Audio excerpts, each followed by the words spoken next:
আপনি যে কইছেন না যে সেলাপ, এই সেলাপ সিস্টেমটা যদি বাদ হয়ে যায় তাহলে আপনারা আমার এই সমস্যা কেমন সমস্যা, যারা গরিব আছে গরিব এরা কিন্তু 50 ইউনিট 20 ইউনিট 30 ইউনিট এগুলো ব্যবহার করে, বোঝেন না কি কইছি। আর যারা বড় লোক এরা কিন্তু অনেক ব্যবহার করে 500 বুঝলেন। আর এমন ব্যবহার হচ্ছে 500 ইউনিট হয়েছে আর বুঝলেন, বা 1000 ইউনিট হয়েছে বা 200 ইউনিট হয়েছে। যে জেবেল গ্রাহক হে কিন্তু হেভিলি ব্যবহার করে, যে মধ্যবিত্ত হে কিন্তু মাঝারি ধরনের ব্যবহার করে, আর 1000-1200 বিল হয়।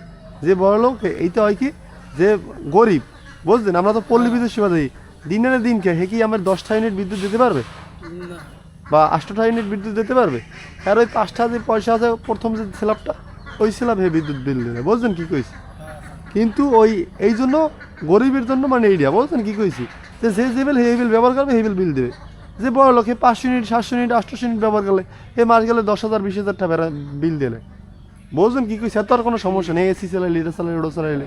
আর আমি গরিব বা যে গরিব আছে বা মধ্যবিত্ত আছে এই বিল চালাইলে আমি মাস গেলে 2,000 টাকা 2,000 চালাম 2,000 দিন, যার মাস গেলে 200 টাকা 200 টাকাই দেয়, বুঝলেন কি কইছি।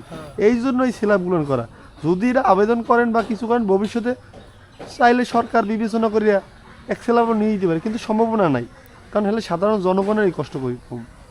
কি কইছি বোঝেন না।